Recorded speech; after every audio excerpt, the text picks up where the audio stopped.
VCs, startups, large tech companies. Before I even sold my first cup of juice, I had a model, I had a spreadsheet, and it broke down my cost of goods. It included delivery costs, resource requirements, the whole nine. Every decision I made, whether it was Google or a small startup, before I decided to take their business, I looked at my model and I made sure that it made sense for me from a profitability perspective. Make your own model. This is going to help you get extremely clear on what revenue model and targets make the most sense for your business. Now, also, this is really, really key. At some point, a VC is going to ask you, what do you want to do with your funding, right? And growth is not a good answer. So talk about a specific element of your business that will benefit from funding. Maybe that's hiring engineers. Maybe that's creating a sales team or ramping up manufacturing, but have an answer. And I beg you to please, please, please refrain from uttering the words, I'm not a numbers person. Do what you need to do to be able to discuss your financials and revenue models with a VC in a clear way, even if that includes taking an Excel class, a finance class, an accounting class. You need to know enough to speak competently about your company's financial health. It's actually critical. And finally, be confident. VCs can be painfully brutal because, let's face it, it's a business of money, right? It's not about the warm and fuzzies. Dress for success, not theatrics. Know your business inside and out and speak up. By all means, take feedback, but don't be a punching bag. And remember, sometimes you're going to get rejected. You might get rejected hundreds of times, like some of the biggest founders out there. Dust yourself off and try again because you believe in your company. That's it. Yeah, there we go. You know, and the phone calls and everything leading up to that, she never told me she was going to do the Gettysburg Address. And I should have mentioned, if any of you need any advice, I'm happy to give it. I'm up in the Silicon Valley, but I'm always open for a call. Hit me up on LinkedIn or Twitter, whatever. I'm Free dinner. Free coffee. I'm cheap. I'm a cheap date. I have a second one, yeah. This is actually much more comfortable because the light is not right in your eyes. Hello, everyone, and I'm Kira Makagon. I am the Chief Innovation Officer for RingCentral. RingCentral is a cloud communication and collaboration provider.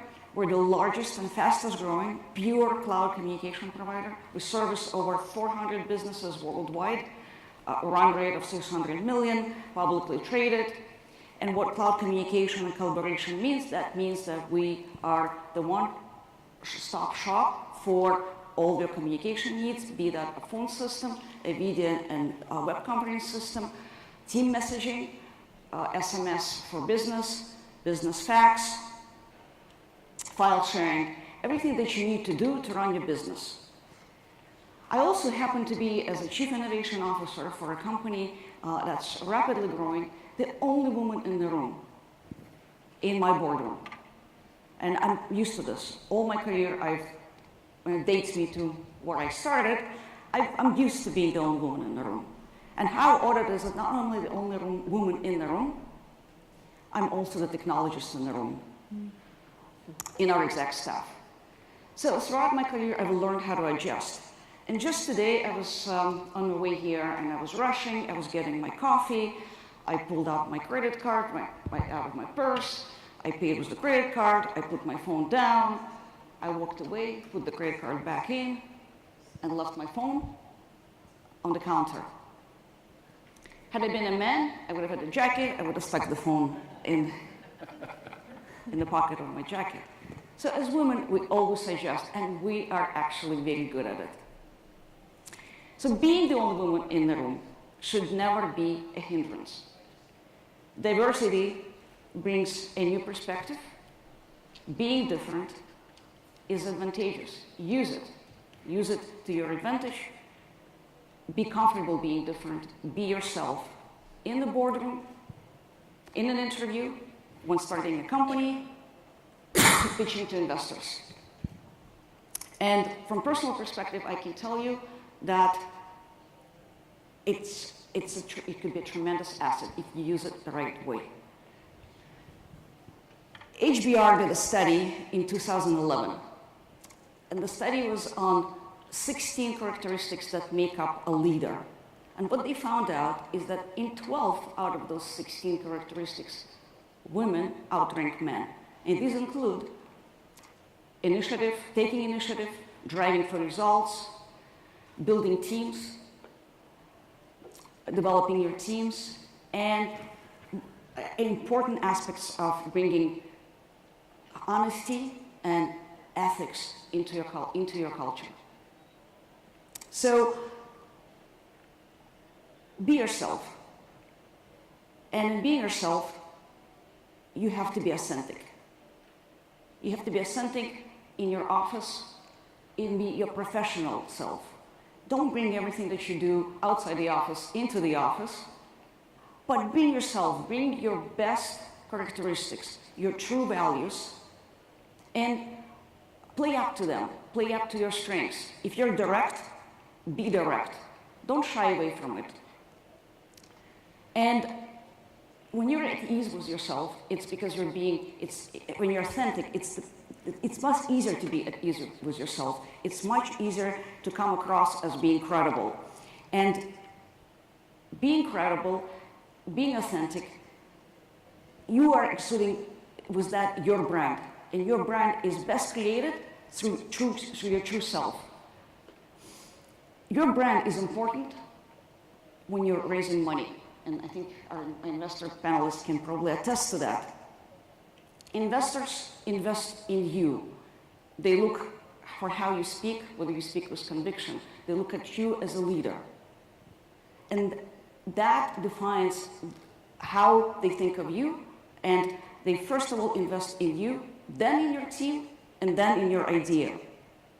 So if you think that by wearing a hoodie and dressing like a man, you're going to win them over, think again. If you're comfortable wearing heels, a skirt, makeup, do that. Be yourself. You're going to come across as much more credible, much more authentic, and you will be different, and that's a good thing. You know, just because Elon Musk stayed in his office day after day, not showering, sleeping on his desk, does not mean that we have to do that. And I can tell you from personal experience, I've done all-nighters building my companies, and it was very uncomfortable spending 48 hours without taking a shower. I think that's why many startups today install showers. Man or woman, doesn't matter. You're much better off when you're looking fresh, and then you're going to be a lot more effective. So part of building a company is you. Part of it is, a big part is your team. And women are naturally good at cultivating teams because we're good at building families. It's just something that is innate to us. So what does it mean? That means that you, as a woman, you should build a team in a way that you would do a family, by cultivating the values that are that are close to you, and a lot of that means inclusiveness, teamwork, mentorship. Those are things that make strong teams. Now, that doesn't mean that everybody you bring on your team is somebody that looks like you. Complementary skills are great, but these have to be people who you can work with, who can fit into the way you work. It's sort of like, I say that building a company is like starting a family. And it's like getting married, and you would typically date before you get married. So get to know your partners before you bring them on board. And companies most often fail, not because of bad ideas. They fail because of broken teams. So use the qualities that you have to the advantage of building great teams. In your idea, man or woman, has to be authentic. It has to be about you and your team. You have to show passion. You have to show conviction. And that means that ideas cannot be borrowed. Just because something is fashionable, such as AI today, don't rush to go building another AI companies. There are 200,000 of those companies around already. Build a company that you believe in, that comes where you can bring your best experience to the table. And as a leader, being authentic and building a company around an authentic idea will shine, will make you stronger, will make your companies stronger. So in summary, what have women brought to the table as business leaders, as entrepreneurs. They've brought a lot of good things. Today's notion of a brand is very much grounded in purpose and authenticity. Long gone are the days of Mad Men where you were being sold a thing and that was the brand. The brand now stands for empowerment, for inclusiveness, for diversity. These are very much women-driven additions, enhancements, improvements to how companies are built today. And there are plenty of stats that show diverse companies are stronger companies that are more successful. Good luck to you all.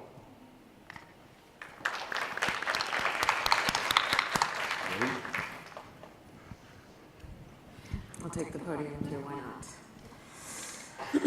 Hello, everybody. My name is Anargia. I'm a partner at a venture capital firm in San Francisco called Mavron. We invest in direct-to-consumer businesses, so everything B2C, that could be e-commerce, fintech, health tech, social apps, automation affecting consumers, really broad set, and we invest in the seed and Series A stage, so a pretty standard institutional investor. I'm a partner there, and so I see a lot of companies day in and day out, so I thought I'd share a little bit of my story, and specifically how we and I think about women founders and how we certainly want more women to build companies and to be CEOs. So we know that women control consumer spend in America and abroad. 80% actually of household spending is controlled by the women. Yet, not a lot of women-led businesses are getting funding. Mavron, my firm, has been around for 20 years. And we're proud that in those 20 years, we've always had a woman around the table who can write a check. So there's always been a woman investor around for 20 years. In addition, our current portfolio, 30% of our portfolio has at least one woman who's a founder. You heard the numbers earlier, it's a little over 4% industry level. So we're at 30, still a lot of work to do for us and for the industry, but we're proud of that 30 and hope to keep pushing that forward. The thing about women in that pitching room, so when the woman comes in to pitch her company, is that the socialization that women start to face at an early age really manifests itself in that pitching room. And I'll share my stories just through anecdotes of seeing hundreds and hundreds of pitches and seeing kind of the gender differences in that room. So the socialization begins young, and that socialization starts young and continues to affect us throughout our career. And I'll give two very specific examples that I experienced myself. In third grade, and I still have this memory, a boy told me that it's okay if I scored less than him on the math test because I'm a girl and girls are not as good as boys at math. I scored better than him, but I really internalized that lesson early on, which was, oh, I'm a girl, so I must not be as good as boys in math and science. I'm an engineer turned product manager turned venture capitalist, so I've been in this industry for a while, almost always being the only woman or only girl in the room, and that lesson has really sunk deep into my head, and I've had to do a lot of proactive thinking to come out of that, and I'm sure a lot of people in this room can attest to that. The second memorable experience I have was in one of my first startup jobs.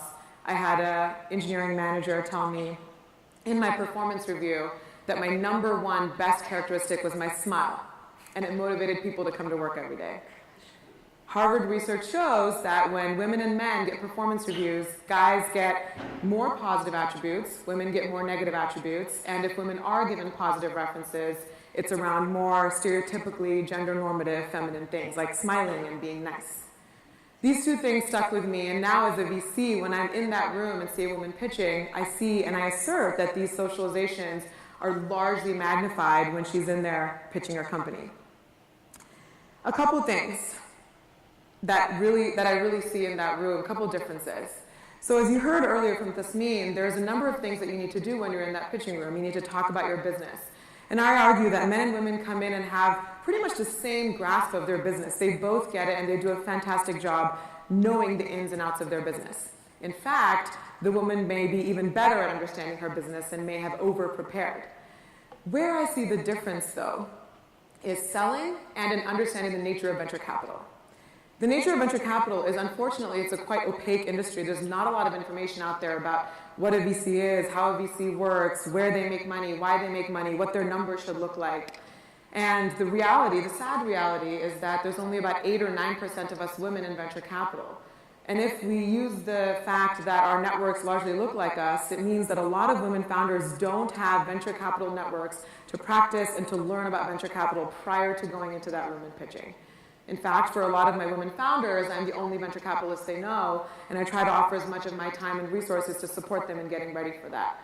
But the guys come in, better prepared to sell, and know more about what venture capital looks like, and know kind of the do's and don'ts and the myth busters of how to tell a story to a venture capitalist.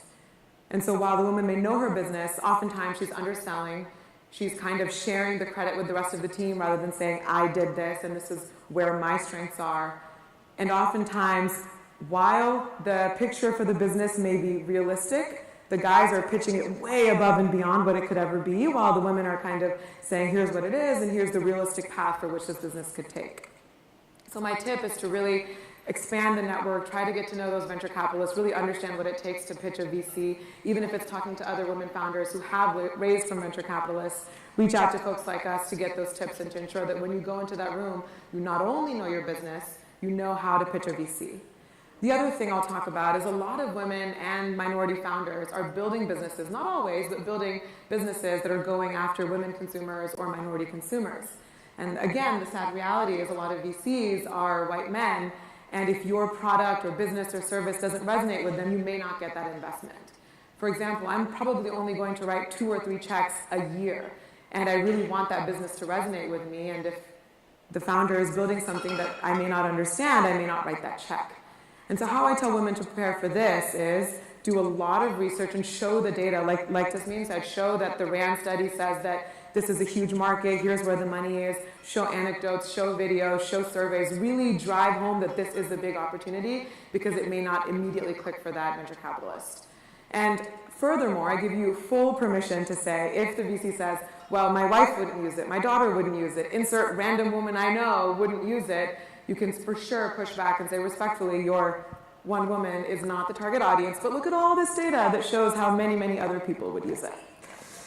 I'll end with the idea that building businesses and women building businesses, entrepreneurship, you all know this is really important for our economy, for the global economy, and it makes the GDP better. It's better for the world. So when people are being sexist and not investing in women, they're actually going out of their way to do bad things.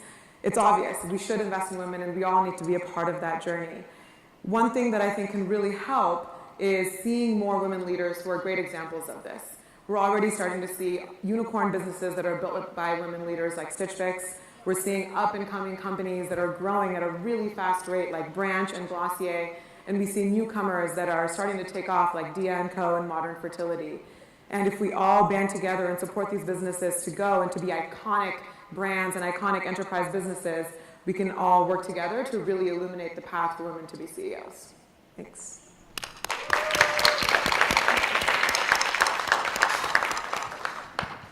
Wow. Even worse. Where I started only out with 5 questions, I now have 27. So I'll be here the rest of the day. Some amazing comments, but I want to start off with some of the things. I want to figure out answers, what to do. We all have these whys, we all have these issues of figuring out what can we do. The numbers are horrible, and we need to change that. But give me an idea. What can you put into the boardrooms, put into your pitch rooms to make the numbers swing? Give me an answer. What would you do if you had the power to change things? One thing. Anybody? Something we actually implanted in real life already. That is, at Intel Capital, we embedded diversity investing to be part of our philosophy. As an investment director, I meet 500 CEO a year to 1,000 CEO a year. I probably, as you mentioned, invest 2 to 3 deals a year, sitting on 5 to 10 board. And with all of that saying, in the end of the day, I'm getting a bonus if I invest in diversity. That's a very real life impact. I would say educate. So a big aspect of why there is a bias is that it's truly unconscious, and people are not aware of numbers. You know, they hear them, but they're not aware of them. They're certainly not happening to me. So what we do at Essential, we do a lot of education, and that has worked. And our numbers show actually a very much a woman-empowered organization. Now, you have an opportunity to do that within your company, outside of your company, when you're mentoring. These are all opportunities to educate, speak, attract attention of those men who are willing to listen.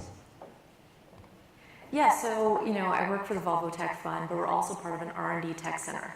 Now, if you think about it, a lot of us, like Anarghya, you started as an engineer, right? You then went on to take an entrepreneurial step. So what's the first step? Get these people into companies where they can actually make a difference and practice. So I'll tell you, I joined Women4Tech Fund a month ago. I've got a history of startups. I've never seen such an aggressively women-seeking culture. So before I started, they said, hey, guys, we're going to be pitching, we're going to be sponsoring a contest at Susan Hopper. And I was like, what the heck is Susan Hopper? I'd heard of it from my friends at Google. I'd never been invited to this thing. But part of that is, look, we're seeking female founders. And then we're having a Girl Geek X event, later this month. What does that mean? We're actually actively seeking female engineers.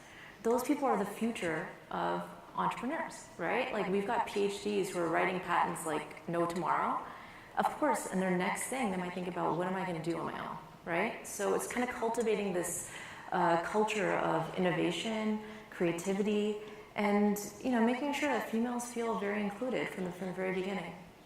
Yeah, agreed with all of what everyone said, especially education. We have to start earlier and earlier to help ensure that young girls think that entrepreneurship is even an option and think of themselves as leader. I mean, surveys show that if you ask someone what does a leader look like, the first thing that comes into people's minds are guys, and that's what we've seen presidentially and in business. I mean, we just see guys as leaders, and so changing that mindset takes time, but has to start really, really early. Another thing I'd add, just a very tactical thing that I learned from another investor, is as we investors source deals, we go out and we try to find companies that we want to meet with. And it's really easy to fill your entire week, month, year with meetings with guy founders. Like, it's super easy. You can do that day in and day out. And you have to really hard pivot to make sure that you are taking those meetings with women founders and put that under your metrics. Like, put that as an OKR or some kind of goal, because by pivoting hard, you'll see over time, okay, 50% at first. And eventually, like, that will go further and further in your pipe, so your portfolio starts to look different as well. One of the things that I've tried to do over the last several years, and I speak around the world, I've done 22 speaking engagements over the last 18 months, but I've been now doing college campuses and STEM programs for high school, where I'm going in there and going, this technology is cool, but you give them the first question I ask is, you have a cell phone, take out your cell phone and dial your house phone number and hit the green button, and do you know technically how it rings at home? And none of them know how to do that. And I'm not sure they need to, but it's interesting how they don't understand that piece. But the education that I try and provide to them is, this is a great industry. Mobility is a great industry. Entertainment is a great industry. But you women in the education piece is critically. Amazing backgrounds. But what are we going to do with STEM? What are we going to do with the high school students? How do we get them to understand that they can build a business, own a business, and be hugely successful? STEM is one thing from a technical standpoint and the engineering piece, but what about the business aspect? I'll give you a little bit different perspective on this, but I'll address the question. I was born in Ukraine, and there's an advantage to having been born in Soviet Union.